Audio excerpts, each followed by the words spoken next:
여러분 안녕하십니까? 10월 21일 수요일 뉴스투데이입니다. 독감 백신을 맞고 나서 숨진 사람이 또 나왔습니다. 일주일 만에 3명입니다.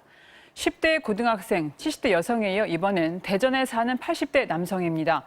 그리고 이 남성과 같은 백신을 맞은 걸로 알려진 70대 할머니 또 한 분이 의식불명에 빠졌다는 게 뒤늦게 알려졌습니다. 네 사람 모두 지금까지 문제가 됐던 백신을 맞은 것도 아니었고 평소에 병이 있었던 것도 아니었습니다. 윤웅선 기자의 보도입니다. 인천과 전북 고창에 이어 대전에서도 80대 남성이 독감 백신을 맞은 뒤 숨졌습니다. 대전시 관저동에 사는 82살 A씨로 어제 오전 10시쯤 동네의 내과의원에서 접종한 뒤 4시간이 지난 오후 2시쯤 의식을 잃은 채 가족에 의해 발견됐습니다. 신고 접수 시간은 14시 1분이요. 할아버지가 몸이 차갑다고 해가지고 돌아가셨다는 신고 내용이. 인근 대학병원으로 옮겨졌지만 접종 5시간 만인 오후 3시쯤 숨졌습니다. 해당 백신은 한국 백신이 생산한 제품으로 상온 노출 등으로 최근 효능 논란이 불거진 제품은 아닌 것으로 알려졌습니다. 또 유가족들은 평소 A씨가 고혈압이나 당뇨 등의 증상이 없이 건강했고 접종 당시도 문제가 없었다고 주장한 것으로 전해졌습니다. 상온 유통이나 백색 침전이 있는 그 백신은 아닌 걸로 저희가 확인이 됐고요. 이분이 기저질환이 있었는지 어떤 그런 기초적인 조사를 하고. 대전시는 해당 병원에도 역학조사관을 보내 같은 백신을 맞은 사람을 대상으로 이상 증상 여부를 확인하는 등 접종과의 연관성을 조사하고 최종적으로 질병관리청에서 판정할 예정입니다. MBC 뉴스 윤웅성입니다. 네, 다음 소식입니다. 추미애 장관의 수사 지휘에 따라 검사 5명으로 구성된 별도의 수사팀이 만들어졌습니다. 사모펀드 라임의 돈줄이었던 김봉현 씨가 검사들에게 1,000만 원대 술을 샀다고 폭로했는데 이 검사들 수사를 전담하게 됩니다. 누가 누구를 수사하게 되는지 윤수환 기자가 전하겠습니다. 검사와 수사관들에게 향응과 금품을 제공했다는 김봉현 전 스타모빌리티 회장의 옥중 폭로 닷새 만에 검찰이 전담 수사팀을 구성했습니다. 폭로 직후 감찰에 나선 법무부의 수사 의뢰에 이어 검찰총장의 지휘 없이 독립적으로 수사하라는 추미애 법무장관의 수사 지휘에 따른 조치입니다. 서울 남부지검에 구성된 전담팀은 금융조사부 4명과 형사부 1명 등 남부지검 내 검사 5명으로 구성됐습니다. 모두 라임의 기존 정관계 로비 의혹 수사에 관여하지 않았던 검사들입니다. 펀드 사기 수사를 계속 이어가는 형사 6분회에 별도 전담팀으로 만들어졌습니다.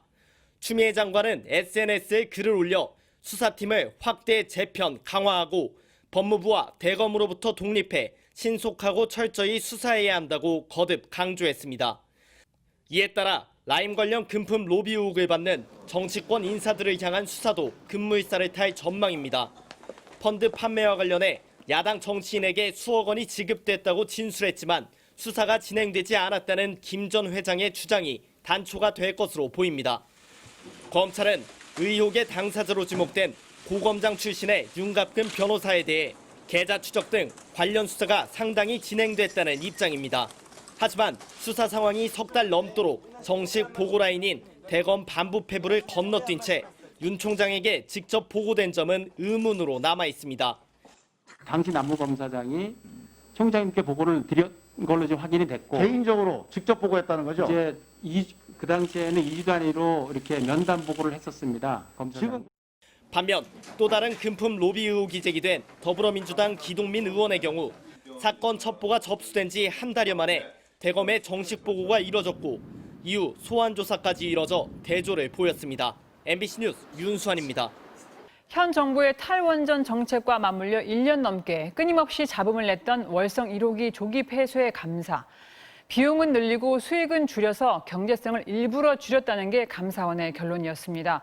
하지만 폐쇄할지 말지는 정책적 판단의 문제라 이것만으로 폐쇄 결정의 잘잘못을 따질 수는 없다고 말했습니다. 결국 원점인 셈입니다. 손병선 기자의 보도입니다. 착수 1년여 만에 내놓은 감사원 감사의 핵심은 월성 1호기를 계속 가동했을 때의 경제성을 저평가했다는 겁니다. 폐쇄 결정 당시 한수원이 월성 1호기의 계속 가동 판매 단가를 전년도 실제 판매 단가인 킬로와트 시당 60원 정도가 아니라 55원으로 낮춰 계산했다는 겁니다. 반대로 가동을 중단했을 경우 감소하는 비용은 과하게 잡아 결국 월성 1호기의 경제성을 불합리하게 낮게 평가했다는 게 감사원의 결론입니다. 이런 잘못된 계산이 나왔던 데엔 백운규 전 산업부 장관의 책임이 크다고도 지적했습니다. 경제성 평가 이전부터 가동 중단 방침을 정하고 평가 과정에 관여해 잘못된 평가를 방치했다는 겁니다. 다만 경제성 계산이 잘못됐다고 해서 이것만으로 월성 1호기 조기 폐쇄가 잘못된 결정이라고 판단하기는 어렵다고 했습니다. 월성 1호기 폐쇄는 경제성만 아니라 안전성과 지역 수용성까지 함께 따져서 결정한 건데 이번 감사는 경제성만 들여다봤다는 겁니다. 또 결정 자체가 누군가의 이득을 위한 배임, 위법 행위도 아니라고 했습니다. 나아가 문재인 정부 탈원전 정책 감사니 정권의 외압이 작용했느냐는 정치권 주장들은 애시당초 감사와는 무관한 거였습니다. 전혀 핍박이나 압력으로 생각하지도 않았고 그러한 것이 저희들의 결정에 어떤 영향을 미친 바도 없다는 점을 분명히 말씀드립니다. 감사원은 잘못된 경제성 평가를 주도한 백 전 장관은 비위 행위를 인사자료로 활용할 걸 통보했고 가동 중단 후에 다른 대안을 검토하자는 한수원 정재훈 사장에겐 주의를 요구했습니다. 또 관련 자료를 삭제해 감사를 방해한 산업부 공무원 2명에 대해서도 징계를 요구했습니다. MBC 뉴스 손명선입니다. 미국 정부가 세계 최대 검색 엔진 구글에 대해 반독점 소송을 제기했습니다. 구글 앱이 사전에 탑재된 단말기가 판매될 수 있도록 제조사와 통신회사에 수십억 달러를 제공했다는 내용이 포함된 것으로 알려졌습니다. 정영훈 기자입니다. 미국 법무부가 워싱턴 DC 연방법원에 구글의 불공정 행위에 대한 소송을 제기했습니다. 구글 앱이 단말기에 미리 탑재된 상태에서 판매되도록 구글이 스마트폰 제조사와 통신회사에 수십억 달러를 제공했다는 내용이 핵심인 것으로 알려졌습니다. 미 법무부는 안드로이드 운영체제를 쓰는 스마트폰에선 구글 앱이 선 탑재됐을 뿐만 아니라 삭제도 불가능하다고 지적했습니다. It has maintained its monopoly power through exclusionary practices that are harmful to competition. So the Justice Department has determined that an antitrust response is necessary to benefit consumers.